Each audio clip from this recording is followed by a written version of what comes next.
And that's why I have this sort of running thesis. And here's the thing, I'm willing to drop it whenever. But I have a running thesis that just political factionism and political ideology just isn't synonymous with democracy.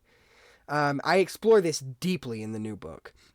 So I'm not going to dive deep into it here and now because obviously I'd want you to read about it. Also, I think it's better when it's written because I can actually process my thoughts and I'm not trying to speak at the speed of light because I've got like 10 minutes till I need to wrap things up. But I am going to briefly discuss it here because, hey, that's what the podcast is for. It's my soapbox.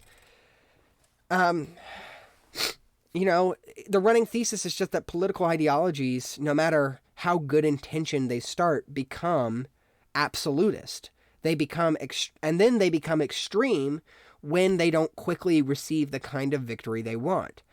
And they clash with each other, they clash with other parties, they create disarray, disillusion, and disinvolvement because nobody wants to be involved in extreme political partisanship. So many people don't vote because it's just too much. So many people, vote for one party only because it's too stressful to try and vote on principle, and they want to feel like they have a say, and they're being told if they don't vote for someone that isn't in the two major powerful parties that they're not having a voice, when in reality they're just being manipulated to keep that two-party duopoly in power.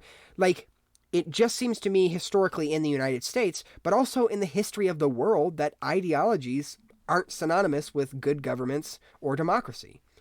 Political ideologies start off perhaps in humble roots around the idea of getting people together who have shared experiences and shared beliefs and trying to have a say in government, but then they begin to believe that they should have the only say in government, that their subjective experiences are objective actually, and that their way of life is better than everyone else's objectively, and we should all bow down to their whim. And when they aren't given extreme power, when they aren't given total authority over government, which is, I believe, should act as an independent agency with the input of political ideologies as the representatives who keep the engine of government moving on, they become despotic and tyrannical. They become extreme. And the longer and longer that they aren't given ideological utopia, the more and more extreme they will become. That is why I believe the two-party system is really just a one-way path to the end of democracy in America, because eventually one of these two parties is going to snap, or a new party is going to show up, and then it will snap. Something is bound to break eventually, I think, if my thesis on political ideology is truly correct, which God help us, it's not. But if it truly is, then that would be to suppose, that's not a sentence, what? That would be to say that it would eventually give out. So this kind of rhetoric, to kind of return back to the subject, is not surprising or new. Marjorie Taylor Greene is an extremist who I think truly believes in ideological dominance and doesn't care if people suffer under a Republican legislature or a Republican majority. She would simply say those people aren't doing it right. Just like how people say that about communism, just like how people say that under a Democratic majority.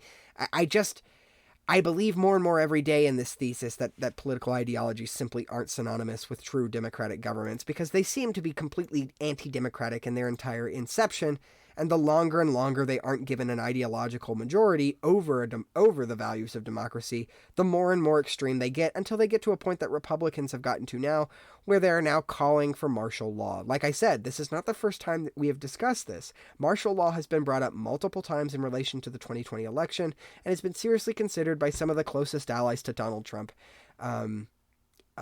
in his inner circle, which is incredibly dangerous and a very real threat to democracy, I think. It can be very much interpreted that way. Do I think it's an impending doom and destruction? No, but I think it's really close, and it's not good, and it's not healthy, and it shouldn't be motivated in any way. But it's just, it's not something where I think it's like inherent conservatism leads to this. I think this political ideology in here. I think if Democrats were in as desperate of a state, they would probably do that as well. And, we see this in the legislature all the time, where they're constantly rewriting the rules, making it harder and harder for anyone but them to stay in power. So this isn't a new thing. It's not a partisan issue. Both parties, any party, I think, probably would engage in this kind of activity, if my assessment is correct based on the Democrats and the Republicans. So it's an interesting topic, and I think it can be very dangerous, and it is very dangerous, and we really dodged a bullet there. Because if something like that would have happened, who knows where America would be at this position.